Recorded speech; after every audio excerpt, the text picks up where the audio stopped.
Hello, my friends. It is Tuesday, November 19th, and this is supposed to be three big stories, but here we have five big stories, five big escalations in just one day. All right, let's look at what's going on here. So first, today marks 1,000 days of full-scale war in Ukraine. Now, we know it's been going on since 2014, but today is day 1,000. Now, here's the first escalation. Ukraine's military overnight used long-range U.S.-supplied missiles to strike Russia's Bryansk. I talked about that this morning, but it's more than that.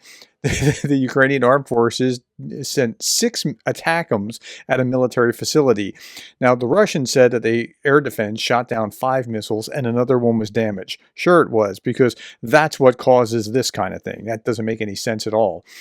Here it is. The Russian Ministry of Defense surprisingly confirms the Atacms launch against a target in Bryansk, although they claimed that most missiles were intercepted. And here's the claim. Last night at 3:25 a.m., the enemy launched an attack on a target in Bryansk region with 6 ballistic missiles. According to confirmed data, American-made Atacms operational tactical missiles were used. As a result of anti-missile engagement, 5 of the missiles were shot down. Sure they were. By the combat crews of the S-400 air defense system and the Panzer missile defense system, while one was damaged. Its fragments fell on the technical area of a military facility in Bryansk region, causing a fire that was quickly extinguished. There are no casualties or damage. Sure, that really happened. Okay. But here's the real important piece of this puzzle, and I was scratching my head about it this morning. Everything that we talked about yet so far in public data was about you have permission to do this in Kursk. This is Kursk. Here's Bryansk. That actually is quite a provocation.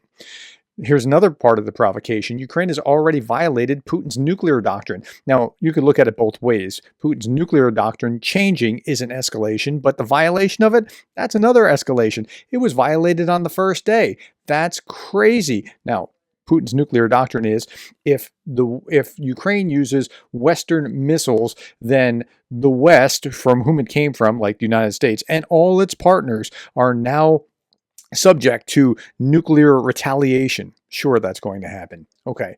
Now, meanwhile, it's got Russia rattled. Seriously, it has Russia rattled.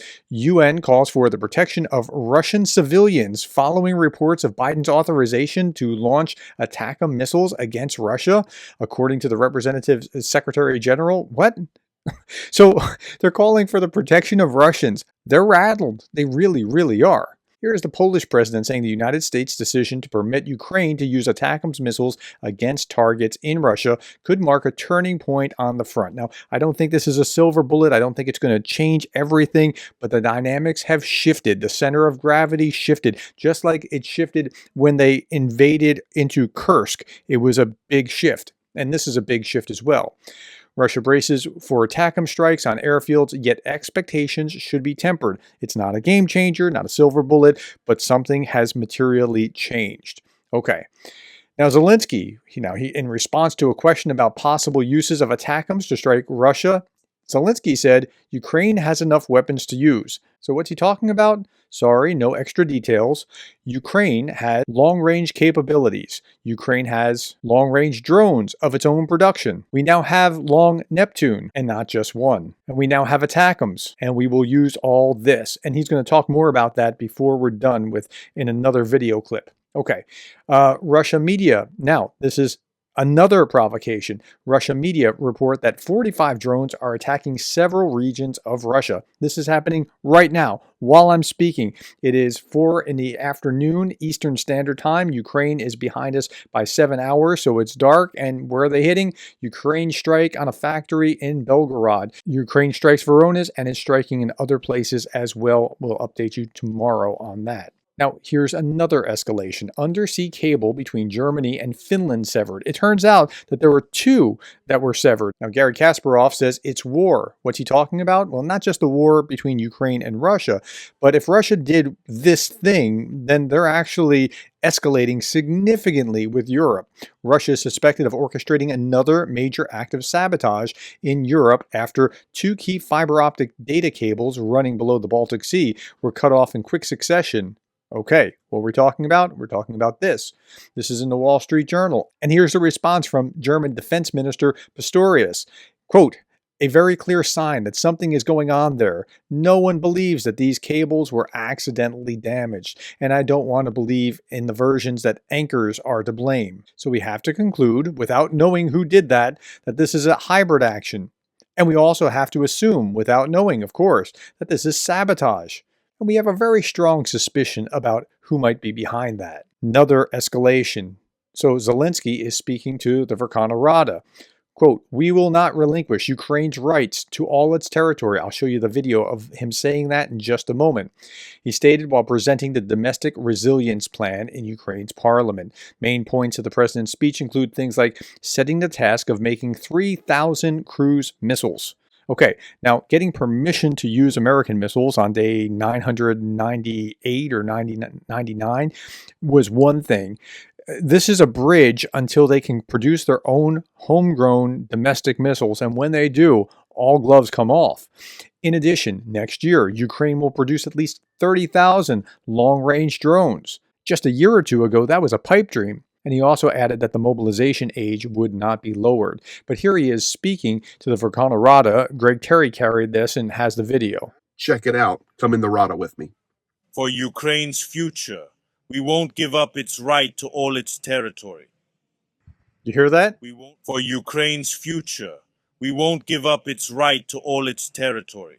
He's doubling down. Ukraine will not give up the right to its territory. So this has been all in the news for the last couple of weeks. Well, maybe they need security agreements more than they need their territory, and they're worried about that. They need security. Nope, they're not giving up any of their territory. We won't let anyone use our country in Europe's election battles. No one will win at Ukraine's expense, together with Ukraine. Okay, so that's what Zelensky had to say in the Rada. All right, now let's shift our attention after all 5 of those escalations. What could have been done in 1,000 days? Like 1,000 days of war. This is really interesting. 1,000 days of full-scale invasion. You could have given birth to 2 children in about 1,000 days. My wife did. We have 2 of our children are very close together. You could have written Harry Potter and the Order of the Phoenix in just over 1,000 days.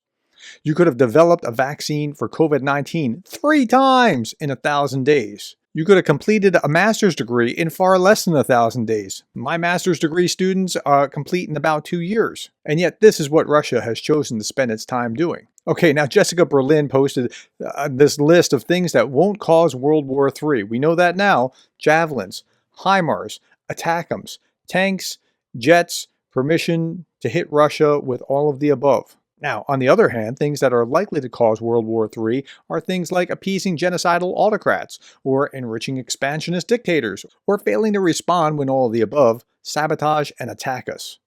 That's a provocation, and that's what's happening right now.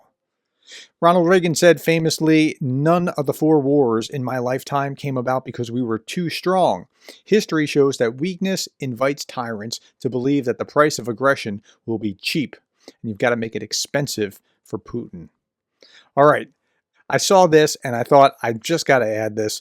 David Sachs, he perennially is against Ukraine, and he perennially warns of imminent World War III nearly every single month for the past 2 years.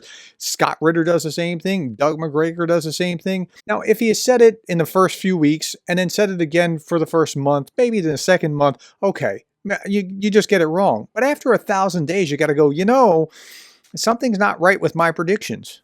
Okay, finally, Jake Bro is on his 3rd fundraiser. He did $1 million fundraiser twice, and I was looking at this. I talked about it this morning. He just launched it yesterday, and he's already up to $235,000. Now, when I started putting the material together for this just like an hour ago, it was at 229, and he's in 236 in the time that I was spending putting this video together. It's absolutely amazing. I posted this on Blue Sky. Holy crap, Real Jake Bro has passed $250,000 for Ukraine in a day. Here's the link if you want to donate. Why am I putting the link? Because this helps everybody when we spread this kind of message. If you want to donate, the link is there, and I'll put the link to this below as well.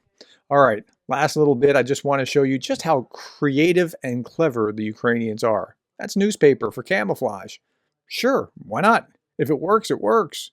All right, my friends, thank you for your time. Thank you for the likes, the shares, the subscribes, and thank you for being the kind of person that cares about Ukraine.